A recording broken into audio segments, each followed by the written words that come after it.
AP మంత్రివర్గ ఉపసంఘం కీలక నిర్ణయం తీసుకుంది. అమరావతిలో గతంలో భూములు పొందిన 13 సంస్థలకు కేటాయింపులు రద్దు చేసింది. వివిధ కారణాలతో కేటాయింపులు రద్దు కోసం సబ్ కమిటీ ఆమోద ముద్ర వేసింది.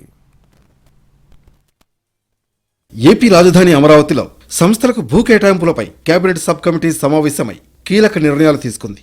2014-19 మధ్యకాలంలో భూములు కేటాయించిన సంస్థల అంశంలో కొన్ని మార్పులు చేర్పులు చేస్తూ కమిటీ నిర్ణయించింది. అమరావతిలో గతంలో 131 కంపెనీలకు భూములు కేటాయించామని, వీటిలో 31 సంస్థలకు చేసిన కేటాయింపులు కొనసాగించాలని నిర్ణయించింది. మరో 2 సంస్థలకు గతంలో ఇచ్చిన చోట కాకుండా మరో చోట భూములు కేటాయించింది. 16 సంస్థలకు స్థలంతో పాటు పరిధిని మార్చింది. 13 సంస్థలకు పలు కారణాలతో భూ కేటాయింపులు రద్దు చేసేందుకు సబ్ కమిటీ అంగీకారం తెలిపిందని మంత్రి నారాయణ తెలిపారు. ప్రభుత్వం వైసీపీ ప్రభుత్వం రావటం ఒక కక్ష సాధింపుతో 3 ముక్కలు ఆటాడి రాజధాని పక్కన పడేశారు. అయితే ఎలక్షన్స్కు ముందు ఎన్డీఏ ప్రభుత్వం అమరావతి రాజధాని ఇక్కడే కడతానని చెప్పడంతో వెంటనే ప్రభుత్వం రాగానే యాక్చువల్గా దాని మీద దృష్టి సాధించి అనేక లీగల్ ఇష్యూస్ ఉంటాయి. ఆ లీగల్ ఇష్యూస్ అన్నీ ఓవర్కమ్ కావడానికి మాకు దాదాపు 8 నెలలు పెట్టింది. అనేక లీగల్ ఇష్యూస్ అవన్నీ ఓవర్కమ్ అయ్యి ఇప్పుడు టెండర్లు దాదాపు 48,000 కోట్ల రూపాయలకి టెండర్స్ పిలిచి అవన్నీ ఓపెన్ చేసాం. వాళ్ళందరూ కూడా యాక్చువల్గా ఒక 2 డేస్లో అగ్రిమెంట్ చేసుకుంటున్నారు. 2014-19లో రాజధాని నిర్మాణం కోసం రైతులు సుమారు 34,000 ఎకరాలు ఇచ్చారు. 43,000 కోట్ల విలువైన పనులకు టెండర్లు పిలిచారు. రాజధాని పరిధిలో రహదారుల నిర్మాణాలు కూడా చేపట్టారు. సుమారు 9,000 కోట్లు ఖర్చు చేశారు. ఆ తర్వాత వైసీపీ ప్రభుత్వం అధికారంలోకి వచ్చాక అంతా మారిపోయిందన్నారు మంత్రి నారాయణ. కక్ష సాధింపుతో 3 ముక్కలాటలాడి రాజధాని నిర్మాణాన్ని పక్కన పడేశారని మండిపడ్డారు.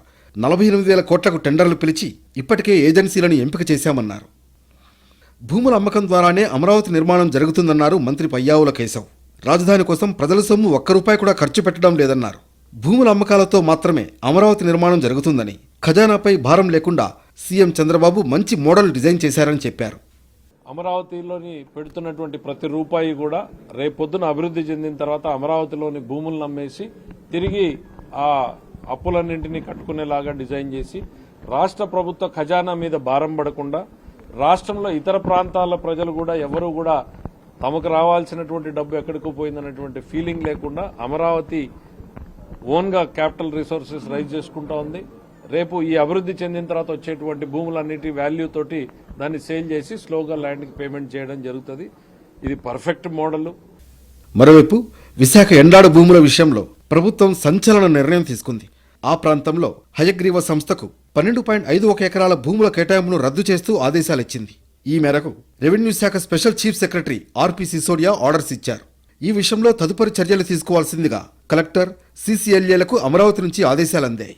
చర్యల నివేదికను ప్రభుత్వానికి సమర్పించాలంటూ కలెక్టర్కు సూచించారు స్పెషల్ చీఫ్ సెక్రటరీ.